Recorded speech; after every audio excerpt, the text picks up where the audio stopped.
Everyone, this is Kipo Vlogs. It's your actor based team in Saudi Arabia and welcome back to my channel. Again, ko muna ng reaction video ng Gentleman Compilation. Sa video per do let's start this reaction video. Wait lang.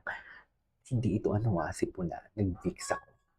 4 years Ay, ano to to? speak up about Yung it. sinasabi po nila na binibenta Ay, daw ito ako yung ini-issue mother ko, siya. daw po ko Grabe, may mga no? investments. Siyempre Grabe yung mga nakakabustos issue. din sa mother ko, tapos iniisip ko din Binibenta. yung 15 years of hard work ko. Kung hindi ako nagkakamali, Grabe. BMW, meron Porsche, na Binibenta. Boxster, na ang tanong, Oo ba? hindi na-afford ang luxury car na ito. Nabili ko po yung Porsche Boxster. It was a second-hand car. Nabili ko po siya for 1.2 million. May deed of sale din po ako, may resibo Tapos ang kinakalat po nila is sobrang mahal daw niya. Tapos may nagbigay daw sa akin. Lahat ng meron ako, binili ko with my own money. Parang every time may Grabe. na-achieve po ko or may binibili ako na gumagawa po sila ng mga fake news na kesyo may nagbigay sa akin. So sobrang Grabe. nakakabastos po siya kasi sobrang below the Nakakabastos belt na rin po talaga. yung mga ginagawa nilang kwento. Lahat po yan may Nakakabastos resibo talaga. po ako. Lahat ng investments ko.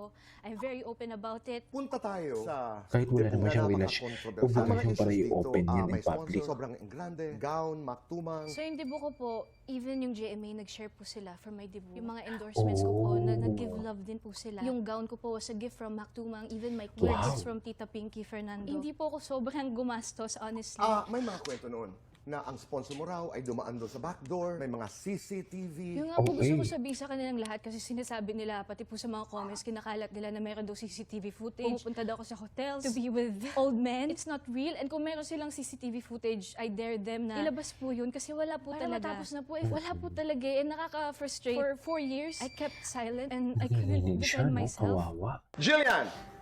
Ay, Acting ito era, na, ito na. singing era. Hindi na panood natin ito eh. Sino nga ba si Kobe Brown sa buhay Ay, ito, ni panoorin natin Miss ito. Jillian Ward na Sino patuloy nga ba? na iniintriga sa buhay po ngayon at kinokonek sa Tama pangalan ni ni Miss Miss Darren. Jillian. Ganda Yan ng po yung pintas, ating ah. pong lilinawin sa ating pong topic for today's video. But before that, of course, Sa kanyang mga kaibigan, hindi pa ito kinoconfirm ni Jillian. Pero panoorin nyo tong TikTok dance. Hindi Ay, ba siya yan? ito. Dating PBB housemate. Oo, PBB housemate.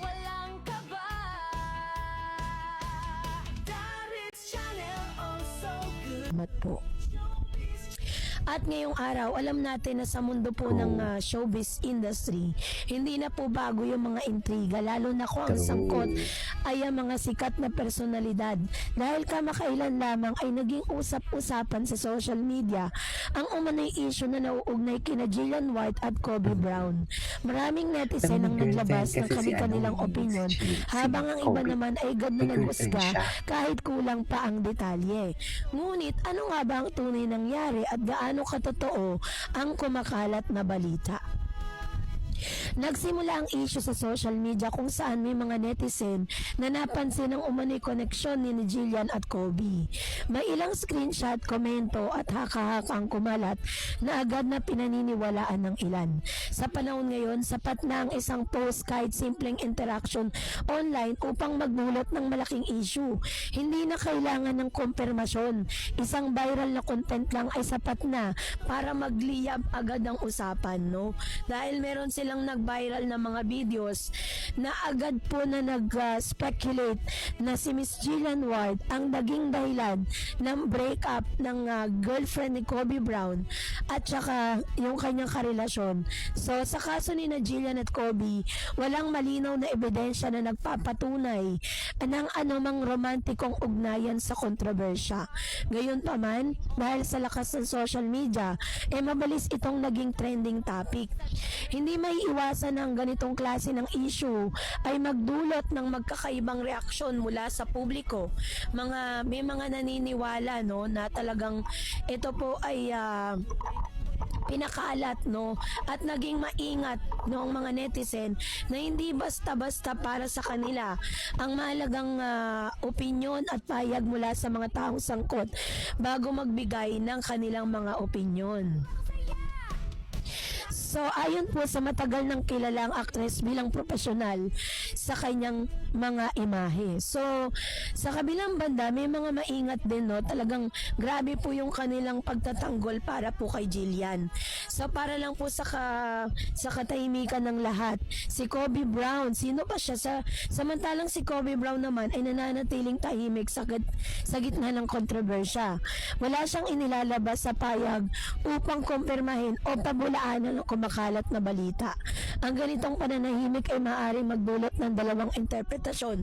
Pag-iwas sa gulo, maaaring ayaw lang niyang palaki ng issue or strategic silence or posibleng pinipili niyang wag magsalita upang hindi na lalo pang umugong ang usapin.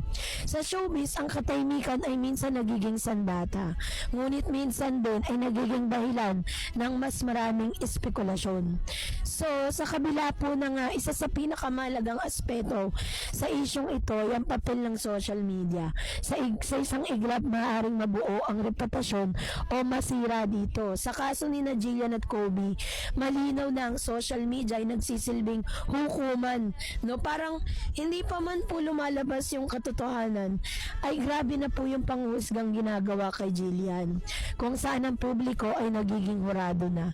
Ngunit ang problema, hindi lahat ng impormasyon ay kumakalat online ay totoo.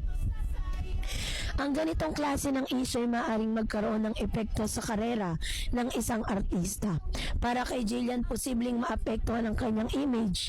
Maaaring magkaroon mula ng pressure mula sa mga fans at management. Ngunit Wala naman maaari sinabi rin si itong Jillian. magdulot ng mas Wala mataas siyang na sinabi. exposure.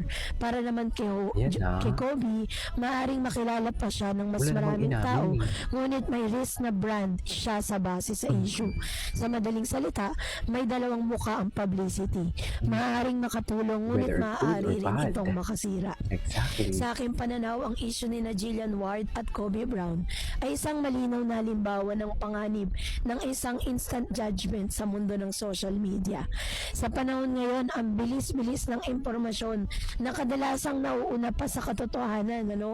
Nakita lang po na yung video na magkasama si Kobe at saka si Jillian ay sinasabi po nila na magkarelasyon na agad. Di ba? Wala pa naman pong mga ebidensya at wala pang pag-amin mula sa kanila at nananatili naman silang tahimik. And then para lang po linawin ang issue, si Kobe Brown po ay isa sa mga tagahanga ni Miss Jillian.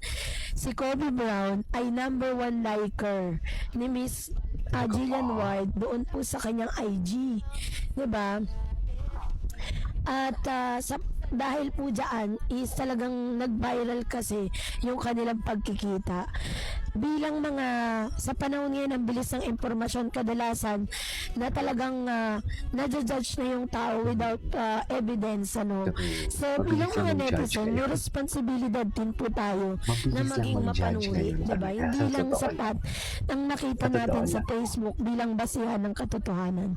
Dapat naging tandaan ng bawat share, like, comment ay may epekto din, diba?